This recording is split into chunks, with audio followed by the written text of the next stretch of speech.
Silver just dropped 6% in a single day. 6% gone.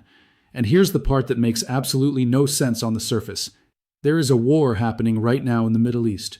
Wars are supposed to send silver and gold to the moon. That's literally what every finance book tells you. So what the heck is going on? Stick with me for the next 14 minutes, because by the end of this video, you will understand exactly why this is happening, what the smart money is actually doing right now, and most importantly, whether this crash is an opportunity or a warning sign you should not ignore. Before we dive in, nothing in this video is personal financial advice. I'm here to break down what's happening, what analysts are saying, and what tools you have available. Always do your own research and speak with a qualified advisor before making any investment decisions. Now, who this video is for. Real quick, whether you've been stacking silver for years, whether you just started learning about investing last week, or whether you just saw the crash on the news and went, "What is happening?" This video is for you. I'm going to break this down in plain English. No jargon walls, no confusing finance speak. Just the real story behind today's move. What just happened? All right, let's set the scene. As of today, March 26th, 2026, silver spot price is sitting at around $68 an ounce. That sounds fine, until you realize just 24 hours ago, it was closing near $72. That's a $4 to $5 drop in one day. COMEX futures, which is basically where the big professional traders play the silver market, dropped over 6% from yesterday's close of $72.64. And gold, also getting hammered, down hard in the same session. Now here's the important context that most headlines are missing. Silver was trading above $121 an ounce earlier this year. Above $121. That means from peak to today's dip, silver has pulled back more than 40%. That's not just a bad day, that's a serious correction. But to understand why this is happening, we need to talk about something that most casual investors have never heard of. Why would a war make gold go down? Here's the question that should be blowing your mind right now. Gold and silver are supposed to be safe haven assets, meaning when the world gets scary, people buy them. So with a real active US-Iran conflict going on, why are they crashing? The answer involves oil, inflation, and a little-known concept called real yields. And once you understand it, you'll never look at precious metals the same way again. Let's get into it.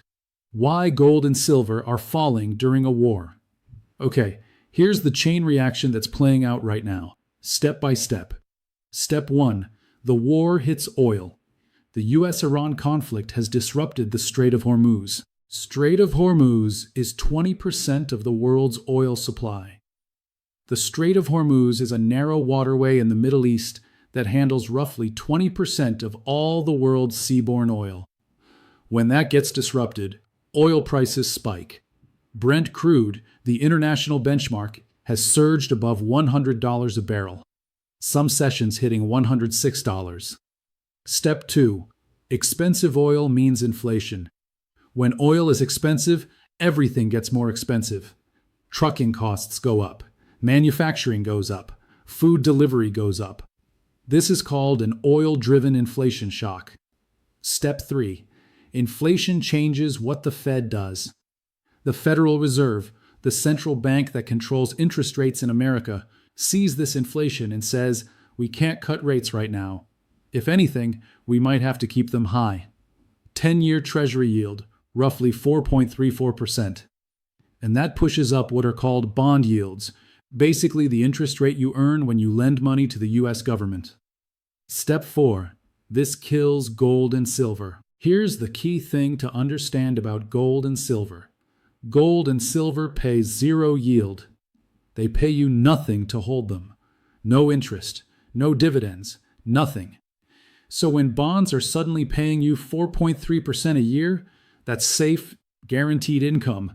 Why would big institutional investors hold gold instead? They wouldn't, and they're not. They're selling gold and silver and buying bonds. That's the trade happening right now. But wait, isn't silver also an industrial metal? Now you might be thinking, okay, that explains gold. But silver is used in solar panels, electric vehicles, AI chips. Doesn't that demand protect it? Great question. And the answer is both yes and no. Here's why silver is actually getting hit even harder than gold right now, and what that means for you. The silver-specific story. Silver is a unique asset. It's kind of like gold's wilder, more unpredictable younger sibling. Analysts call it a high beta metal. High beta equals bigger moves in both directions. What that means in plain English: when gold goes up 5%, silver might go up 10 or 15%. When gold drops 3%, silver might drop 6 or 7%. That's exactly what we're seeing today. Now here's what makes silver fascinating long-term. Silver, sixth consecutive year of market deficit in 2026. We are in the sixth straight year where the world uses more silver than it produces. Think about that for a second. Solar panels need silver. Electric vehicles need silver. AI chips and semiconductors need silver. Demand is not slowing down. Supply is only growing by about 1.5% a year. So why is the price crashing? Because in the short term, big investors aren't thinking about solar panels. They're thinking about interest rates and bonds. The structural story for silver is still very bullish long term, but right now, the macro trade is winning over the fundamentals. This is the tension every silver investor is dealing with today. So, is this the buy of a lifetime or a falling knife? This is the million-dollar question. And I want to be straight with you. There are two very different groups of smart people watching the same exact chart right now and coming to completely opposite conclusions. Let me show you both sides. The bulls versus the bears. The bear case, why it could get worse. The technical analysts, the chart readers, are pointing to some concerning signals. On the chart, silver just formed what's called an evening star pattern at a key resistance level. Evening star equals potential reversal signal. That's a bearish candle pattern. Add to that lower highs, a bearish crossover on the MACD, and an RSI that hasn't hit oversold levels yet, meaning there may still be room to fall. The next levels traders are watching, $64, then $62. If those levels break, some analysts see silver potentially testing the $61 area. Technical rating, strong sell across major platforms. Right now, most automated technical analysis tools are rating silver as a strong sell.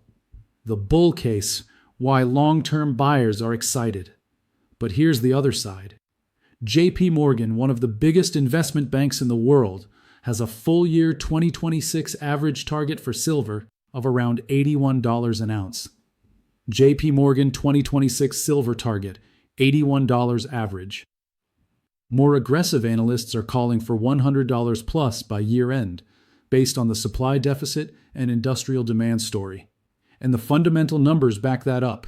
6 years of market deficits. Industrial demand from solar, EVs, and AI hardware isn't going anywhere. Long-term buyers, what the community calls stackers, are looking at this dip and seeing the 64-65 zone as potentially one of the best buying opportunities of 2026. But what actually happens next week? Okay, enough big picture. Let's talk about what traders and investors should actually be watching over the next 7 days. Because there are 3 very specific catalysts that could send silver flying, or send it falling even harder. What to watch next week? Here are the 3 things I'm watching most closely. Catalyst number 1, Iran-US headlines. This is the biggest wild card. Any real signal of a ceasefire or peace talks moving forward would immediately reduce the oil risk premium. Lower oil means lower inflation fears. Lower inflation fears means the Fed could cut rates sooner. Rate cut expectations equals gold and silver go up. On the flip side, any escalation, more attacks on tankers, a strike on Iranian energy infrastructure, sends oil higher, keeps inflation hot, and keeps the pressure on metals. Watch every headline from the Middle East very carefully. Catalyst number 2, Oil price movement. Brent crude above $100 is the number to watch. If it cracks below $95, that changes the narrative fast. Brent crude $100 plus equals bearish for silver short term. Catalyst number 3, Federal Reserve speakers. There are several Fed officials scheduled to speak next week. If any of them hint at rate cuts being back on the table, that could spark a sharp reversal in precious metals. If they double down on higher for longer, expect more selling pressure. Key technical levels to monitor. For silver, support $65 to $68 critical zone. Resistance $72 to $74. Must break above this to turn positive. For gold, support $4,300 to $4,400. Resistance $4,500 to $4,550. Before I give you the final takeaway, I want to show you one more thing that most people overlook when markets move this fast. It's about the relationship between gold and silver. And there's a ratio that historically signals when silver is about to massively outperform gold. Right now, that ratio is flashing something interesting. The gold-silver ratio and big picture. The gold-silver ratio tells you how many ounces of silver it takes to buy 1 ounce of gold. Current gold-silver ratio, about 64 to 70 to 1. Right now, that ratio is sitting around 64 to 70 to 1. Historically, over decades of data, when this ratio compresses back toward 50 to 1, silver tends to massively outperform gold. What that means is, right now, silver is relatively cheap compared to gold. For long-term investors, that's actually an interesting signal. Add that to the structural deficit story, 6 years of more demand than supply, and you start to understand why some analysts are calling this correction a gift. But, and I want to be very clear about this, short term, the technicals say caution. The macro environment, oil, inflation, rates, still favors bonds over precious metals right now.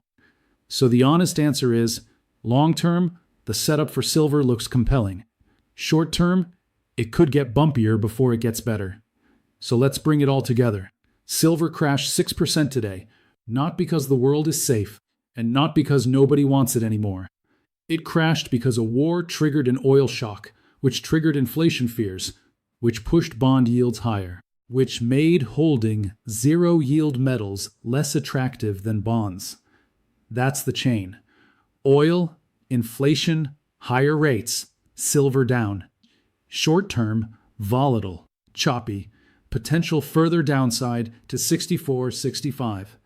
Long-term, structural deficits, industrial demand, and a compelling gold-silver ratio setup still make the bull case very much alive. Do your own research. This is not financial advice. Now, I want to hear from you. Are you buying this dip or waiting for lower prices? Drop your target buy price in the comments below. I read every single one. If this video helped you understand what's happening in the market today, hit that like button. It genuinely helps this channel grow. Subscribe if you want to stay ahead of moves like this, because next week could be even more volatile. And I'll see you in the next one.